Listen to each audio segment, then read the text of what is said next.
Warpugs! The Grim Creeper... Grim Kleaper... What's wrong with me?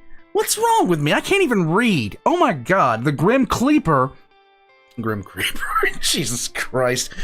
Okay, I have issues. They're going to be dismantling the IRS with Necromancy. I had this intro planned where I was going to talk about how we needed to dismantle the IRS and, you know, we were going to, you know, get Bruce Campbell and the Necronomicon, all this other kind of stuff, but it kind of fell flat when I called him the Grim Creeper. Grim Kleaper is, yeah, he's going to be doing stuff with Cetra the Imperishable, who is going to say his name enough times to make sure we never forget who he is. Warpugs, this is Warhammer 2, I think? Warhammer 2 or 3? I can't even run 3. I can barely run 2 as it stands. I used to be able to. Sad. I gotta replace this computer soon. I really do. At some point, I've really got to replace my computer. But until then, we're just going to sit back and enjoy Grim Kleaper completely dismantling everything with Necromancy. I do not think I need to tell you guys that you should not try this at home. And to any of the any government agency watching this, I am going to pay my taxes this year, I promise you. Warpugs, let's get into it. What happens after death? Well, that's easy. Total Warhammer 3. Become global crisis. And who better to collapse society than this guy? Because Cetra does not serve, or like my graphics card. So without further ado, meet the Tomb Kings. As the resident undead Egyptians, our goal is simple. Conquer the world and survive an endgame crisis to win. The first course of action is to greet our neighbor. Howdy do, partner. Because our units are undead, they don't rout, but instead crumble and die faster than a new pair of Yeezys. After key blasting the army to death and circle beating their leader, we'd won our first battle. Something special about the Tomb Kings. Cetra does not serve the IRS. While we barely make any money, our units are completely free. Instead, we have to build structures to increase unit capacities and research tech to field more armies. Right now, I actually really wanted to play this faction, but for some, like, every single time I tried to play as Cetra, him screaming his name 5,000 times within a single turn made me want to cry. And I could not get used to the hero-based play of this faction.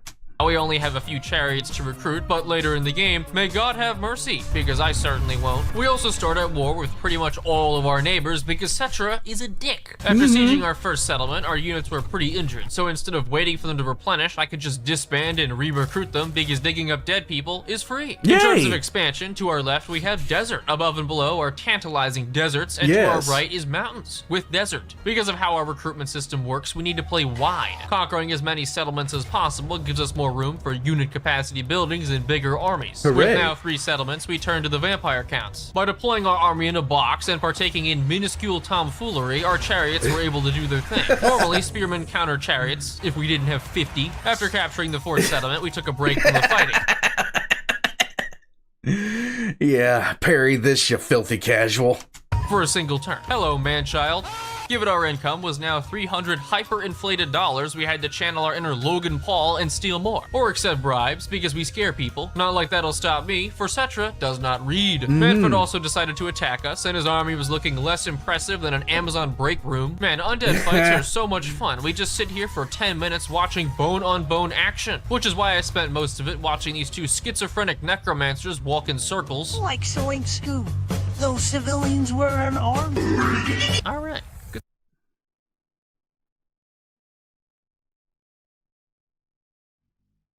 Oh my god. Good stuff. Good stuff. Winning the battle meant the end of Manfred, and capturing his last settlement was a key. Besides, we had bigger issues, like a plague spreading and Volkmar camping in our city. Okay, seriously, they're undead. How is a plague affecting the undead? Can somebody please explain this to me, because I'm an idiot and I don't know basic things.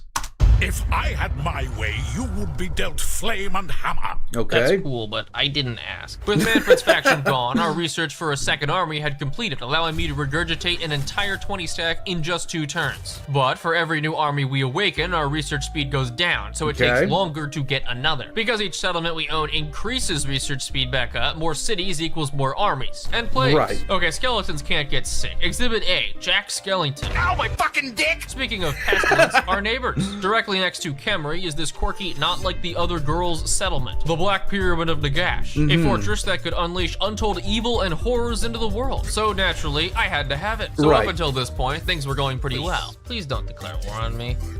I was not expecting that. Nice. And overall, our borders were safe. Did I say safe? No, what I meant was Ninth Circle of Hell. Who is Scarbrand? Well, you know, Satan. By deploying our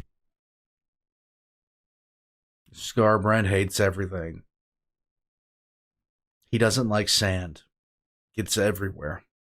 And I'm not doing any more of this reference. units on the edge, utilizing masses of chariots and courageously advancing backwards, we pulled their heroes into our spears and had a completely fair duel. Yay! Winning the battle left foreign cities open, but as we went north, there were problems in the south. Though with another army awakened, we started to mobilize the 3rd Legion of mostly useless yet still free cannon fodder. Headed by the legendary leader King Whack-Off, our armies beat the lizards off and used a tactic I like to call Rim War. Wait. Fighting the last army manually, we used the mystical powers of cheese. We're just gonna keep running him in circles until he dies. And you know what? It's... oh fuck, I take it back. I take everything. Further north, Cetra took Scarbrand's capital. Another bald man declared war, and Tic-Tac-Toe drew an X on our settlement. In retaliation, our armies cornered him, and instead of auto-resolving, I decided to fight out the battle. What a mistake that was. With half his units being airborne, we won at the cost of bleaching my eyes. Even after taking back our settlement, we were still fighting against every single bordering faction. With Khorne, Lizardman, and Volkmar cities conquered, we expanded rapidly, extorted factions in the name of peace, and certified ourselves as a local menace. But we Local menace, I call you a peacekeeping power. We're running into a minuscule problem if we define minuscule as Jabba the Hutt. If I could rename our cities in this game, I'd call them all Poland, because with greenskins, new plagues, and overweight toads, we were being squished from all sides. Yes, we were beating down Volkmar, but with every settlement we occupied, we'd just lose a different one. Because awakening an army would take too much time, we performed a rite to cause sandstorms and attrition for all invaders, which weakened most armies. Most armies. Scarbrand decided to take another pass at Cetra, who was riding his Chariot of the Gods. After continuously running over his toes, we finally sent Scarbrand to the Shadow Realm, separately wiped out Volkmar, and secured our borders. King Whack-Off also discovered edgy Arkan, who's like Cetra's really emo younger brother. No, Mom, it's not a phase. I'm just a Sigma male. I remember when people were sitting there saying, oh god, it was so cringe-inducing. Like, the whole Sigma male thing. I made a video actually making fun of that whole garbage, because people were just so obsessed with it.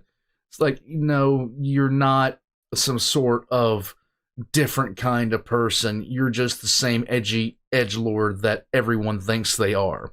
Arkan is Aranessa's Altspite, a treacherous pirate known for betraying trustworthy allies. Back to the north, we did a little spring cleaning by finishing off the Glizzy and some Glizzy. Also, apparently Krokkar declared war on us at some point, which is cool, but back of the line. Plus, in a rare moment of bonding, Bertoni and I united in common hatred of Arkan. Of course, one turn later, how dare you take what I've rightfully stolen? On top of Bertonian aggression, we had to defend ourselves from Arkan by invading it. King Whack-Off is unique in that he buffs Tomb Guard, our elite infantry. But by heaping more buffs onto him, each Tomb Guard is practically unkillable, even when completely surrounded. As for Arkan, resident Necromancer, Evildoer, and Lieutenant to Big Bad Nagash, taking an overview of our wars, we needed another army, but researching one was too slow. But you might have noticed these relic things next to our income called Canoptic Jars. We get them through taking settlements and spend them in my favorite pastime, running a cult. The Mortuary Cult is a special crafting system.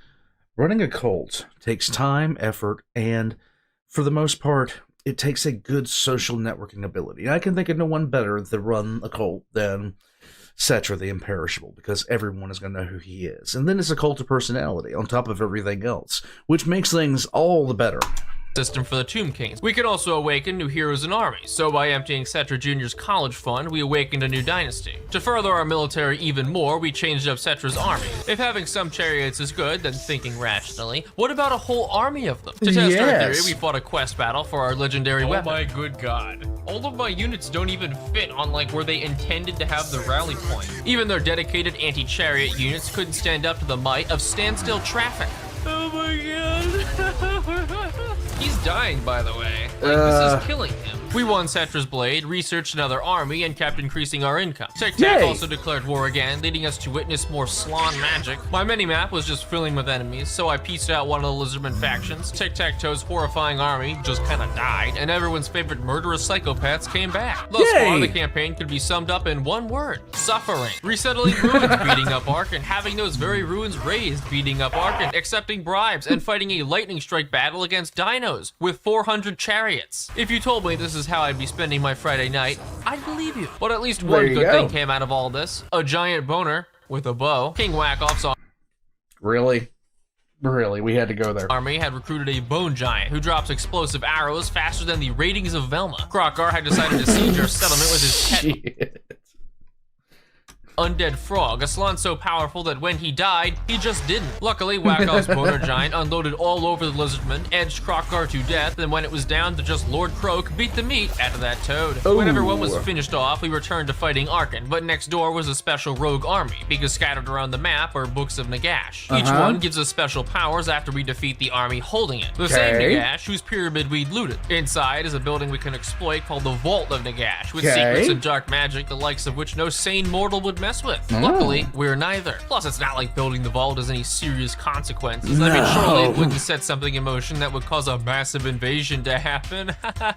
To solve that, I forgot about it. Mostly because we'd all but wiped out Arkan, doubled our territory, and surrounded the rogue army holding our book. An army of mostly anti-large versus chariots. Way Watchers, the best archers in the game. We're charging the Temple Guard directly. You just walk through them. After dealing with their leader, we won the battle and acquired the Book of Nagash. I do like the fact that the chariot is such a big deal for the Tomb Kings, because the Egyptians used chariot warfare. That was their big. The chariot was the knight of that era, and chariots were very expensive to maintain for any army. And so you could always tell how wealthy and prosperous a nation was by how many chariots they could field. Now this kind of got undone by when the Bronze Age collapse happened. Something that the Sea People did kind of undid the chariot as the premier power. My brain is shutting down, guys. It runs off Windows XP, so I'm sorry. Each book has a unique ability, with this one causing sandstorms and attrition. The other books are spread across the world, but the closest ones are in Lamia and Carrot 8 Peaks. To regroup, we pieced out Krokar by gifting him a settlement we just took from him, and resurrected our spellcasters at 0 health. But more broken was me starting a war with Krokar's ally, which he joined. Now you'd think that it would mean he violated our peace treaty because he declared war on us. Right. But see, the problem there is that we're using our brains, because instead it actually counts as me violating the agreement, lowering my reliability to nothing. And low reliability means yay! With Krokar attacking one of our armies, 1v10ing the whole thing, then confederating with another one of our enemies, there were just too many settlements to conquer. Well, for a mortal.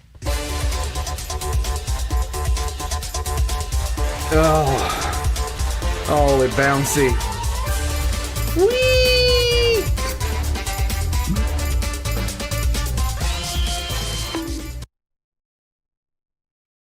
I hate fighting the Tomb Kings. Taking a step back, what exactly have we achieved? A lot, actually. Arkan and Rapun's gone. Krokar united with us against the dwarfs, then we killed him. And pretty much the entire peninsula is ours.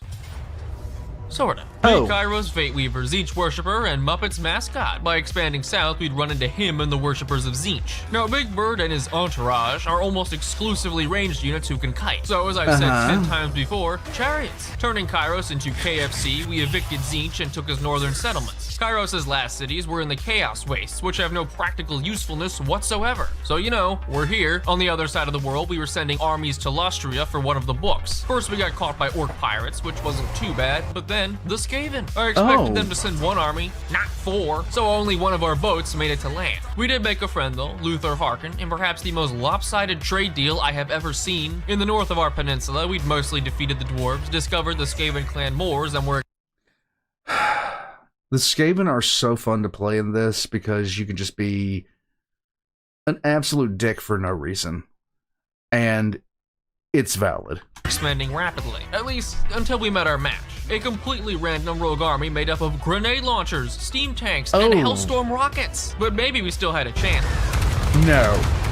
Okay. And that's not the whole thing, by the way. There's a second army. Oh my god. And this army has 8 steam tanks. Oh. Back in our core lands, we were getting tier 5 settlements, allowing us access to our best units. War Sphinx, Hyro Titans, and Necro Sphinx, which you'll see a little later. I also found an interesting creative mechanic in our tech tree. A high research rate awakens new armies quickly, but each army lowers the rate back down. Right. Unless it doesn't. By researching 99% of a dynasty at our full rate, then switching to another, yeah, it's kind of rough. Back in the Chaos Waste, Cetra was still on the warpath, taking over half the settlements and ending up at the gates of Kairos. Completely outnumbered, and fighting better units. Tomb King's chariots are good, but they're not that good. With just Cetra and his Sphinxes, Kairos' blob eventually dragged them down. For the first time, Cetra lost. The worst thing to happen in the whole campaign so far. Remember this place? Black Pyramid of Gash, Spooky Sorcerer Supreme? Yes. Well, from it, we learned some very interesting things. What would that Number 1, be? you can start an endgame crisis by building a vault. Number 2, we should not have built that vault. The endgame crisis begins in 10 turns, and to be honest, I don't really know if it was us or a complete coincidence. Either way, Nagash is back. But there was a way out of this. No. Cetra's chariot. Nagash. The biggest dick of the Warhammer fantasy franchise. Just unrelenting in his need to just be an asshole to everyone for any reason under the sun. Chariots aren't bad, but we needed something insane. So after some research, we turned Cetra's army into Cetra's Doom Stack. Hyro Titans, Necro Sphinx, War Sphinx, Necropolis Knights, and Bone Giants. Plus, using the Mortuary Cult, we gave Cetra regeneration, vortex spells, and every other broken ability I could think of. There we you moved go. our armies closer to the capital, recruited more units, and had Skarsnik unfairly declare war on us, all because we lightly ransacked his capital for another Lightly. book of Nagash. Would you believe me if I said it's for a school project? With 10 I don't think they would. turns until Nagash returned, we needed to prepare our armies. To make sure the north was safe, I stationed 2 armies at Carrick 8 Peaks to draw the aggro. While Skarsnik was strength rank 3, he had his own problems. The real threats were Looks Queek like and it. Kairos. Tweedledum and Dumber were busy taking the Chaos Waste back, but still had time to be flat annoying. Queek got obliterated, and across the sea, Skrulk was roleplaying a fish on land. Still, with our armies marching back, depression. Of all the scary things Yeah. Skarsnik could field, he sent a bunch of naked goblins. However, shall we manage? To improve our main armies, I awakened some Tomb Princes because apparently we recruit them at level 22. Pre-max level heroes, not too bad. Unfortunately, there was still one problem. What was that? Nope. That army of steam tank grenade launchers was multiplying, but we had one unstoppable weapon at our disposal. What was Here's that? $30,000. We are now friends. As for our other enemies, Economy. One cannot fight it. we were using something called diplomacy. Skarsnik, I am truly sorry for taking your capital, so because we don't need it anymore, I'm giving it to Queek. You get this ruined settlement I didn't want, and I'll even join all your wars, because I will definitely help you. And all I want is peace, and some other terms. So with Skarsnik as our new friendly puppet state, we had a buffer to the north. We swapped some units around, made some minor adjustments, and prepared our last stand. If we could beat Nagash's armies, then for the second time in my 1,000 hours across all 3 titles, I might actually finish a game. We had 3 turns until our capital will be swarmed by more than 10,000 undead, and Cetra's army was just about done, but missing one thing, the crown of Nehekara. In one last quest battle, housing an army of all monstrous constructs, the Chaos Warriors even cleverly flanked us and attacked our very vulnerable ranged units. By the way, all of our Hyro Titans are also spellcasters, so we have access to like 6 of these things. When we're Oh my, Oh my god. Now that Cetra had recovered his crown, well,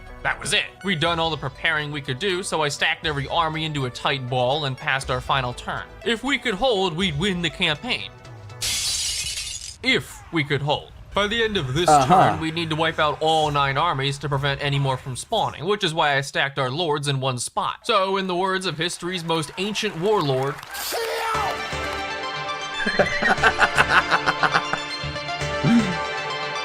combining all 4 armies by setting 2 as friendly AI armies and 2 as player armies, we could field 80 units at once. In total, there are 7,000 troops on the field, almost turning the game into a PowerPoint. Nagash's armies faded and battle 1 of 3 was over. Our armies hadn't taken a ton of damage, so we moved right into the second battle using the same AI army tactic. But this fight was a little different. 3 of the reinforcing armies were coming from the same spot at the same time. Our Titans went to fight the main army, the first reinforcing AI came in, and dear Dear God, what is that? About 3,000 skeletons had spawned inside of each other, creating this amalgamation. At least this can't possibly get worse. It got worse. Jesus Christ. So what does it look like on the ground level for the average soldier? Well, it looks a little something like this.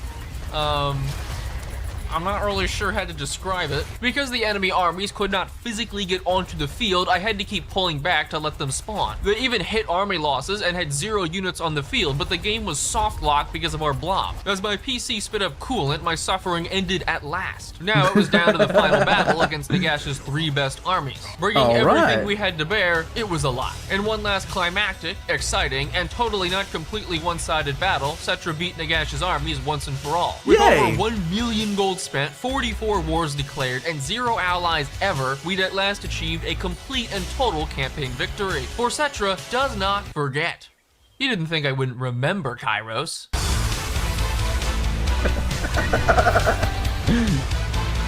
Oh yeah, also follow me on Twitch, because I stream consistently. Sometimes, I stream. And my streams are easily the best around. Warbugs, one of these days, when I get a new computer, I'm hoping to play some Warhammer. I'm hoping, it has degraded over time. My computer has degraded over time. I used to be able to run Warhammer 2, but now it just doesn't want to do it anymore. Like, the turns take forever, it is what it is, and God help me if I try to play the Mortal Empires. That will just tank my computer into the Shadow Realm almost instantaneously. Warpugs, it is a sad, sad state of affairs when every time I boot up my system, it basically begs me for mercy. So, today, I think it's I debuted the Calidus video on the lore channel. Please go check that out if you haven't already, if you have interest in that. And I am working on another lore video already. I have the script almost 80% done. I'm trying to decide if I want to add in one last little tidbit of fun and exciting adventure. But until then, Warpugs, check the links in the description down below for the Grim Kleaper's links. Check down below for my links. Sign up as a Patreon or member for early access, and check the merch store.